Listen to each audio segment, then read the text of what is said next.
Salut les amis, c'est Anto de la chaîne Tips au bureau, j'espère que vous avez la forme. Aujourd'hui on se retrouve pour une vidéo Excel dans laquelle j'aimerais vous apprendre à utiliser la fonction REPT.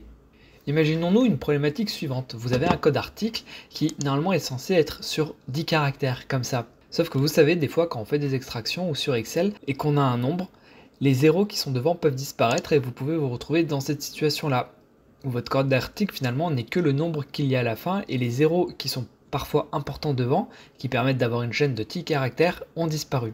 Je vais vous apprendre donc dans cette vidéo, grâce à REPT et une concaténation, ne vous inquiétez pas, on va voir tout ça ensemble, comment passer de nombres comme ça à un vrai code article avec 10 caractères. Donc la première chose que je vous propose, c'est de voir comment fonctionne la formule REPT. Donc vous allez faire égal REPT.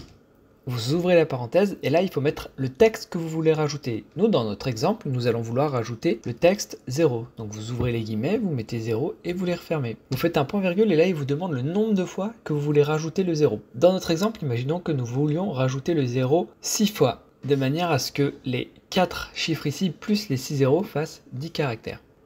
Nous faisons 6, nous fermons la parenthèse et nous faisons entrer. Et vous voyez que nous avons eu 6 zéros. Mais là, vous allez me dire, mais il manque le nombre à la fin. Donc, sur Excel, il y a plusieurs façons de concaténer des cellules, mais moi, je vais vous apprendre la façon la plus simple.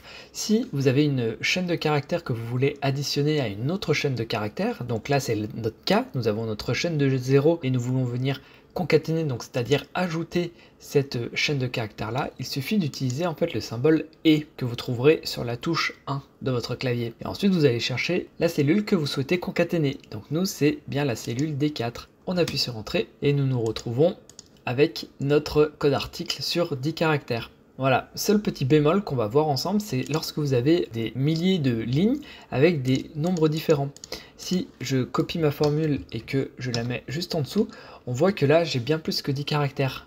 Pourquoi? Parce que mon code est répété, il ajoute bien 6 zéros comme on lui a demandé, sauf que cette fois-ci, vu que le nombre de base n'a pas 4 caractères mais en a 6, nous n'avons besoin que de 4 zéros pour arriver à 10. Alors vous allez me dire, oui, on peut juste modifier ici le nombre pour faire 4. Et je vais vous dire, ok, mais imaginons que vous sortiez un listing de stock qui fasse des centaines de lignes. Là, vous allez être embêté parce que vous n'allez pas vous amuser à ajuster votre formule à chaque fois. On va donc, via une petite formule Excel qui s'appelle NBCar, modifier un peu notre formule. Ici, plutôt que de mettre 6, nous allons mettre 10, qui est le nombre de caractères que nous voulons en tout, mais nous allons retraiter à 10 le nombre de caractères qu'il y a ici. Donc là, par exemple, il y a 4 caractères, donc nous allons faire 10 moins 4.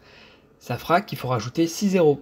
Si on est sur la ligne d'en dessous, là on a 6 caractères, donc on aura 10 moins 6, ce qui fait qu'il faudra rajouter 4 zéros. Donc pour faire ça, il suffit de trouver la formule Excel qui compte le nombre de caractères dans une cellule. Et cette formule Excel, je vais vous la donner, elle s'appelle NBCar, très logiquement.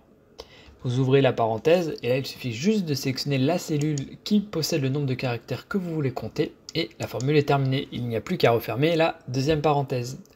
Vous faites Entrée, et vous voyez que là, Excel ne s'est pas planté. Et si on copie la formule et qu'on la colle juste en dessous, magie, Excel ne s'est pas planté non plus. Voilà les amis, on en arrive au bout de cette vidéo. Vous savez maintenant comment résoudre le fameux problème de Excel qui fait disparaître automatiquement les zéros devant un nombre. Je sais que c'était une vidéo spécifique, mais ça m'a permis de vous montrer deux petites formules qui étaient REPT et NBCar qui seront utilisables pour beaucoup d'autres de vos problématiques. J'espère que vous avez apprécié le contenu. N'hésitez pas à mettre un j'aime, n'hésitez pas à vous abonner, tout ça me soutient. Je vous dis à très bientôt pour d'autres vidéos.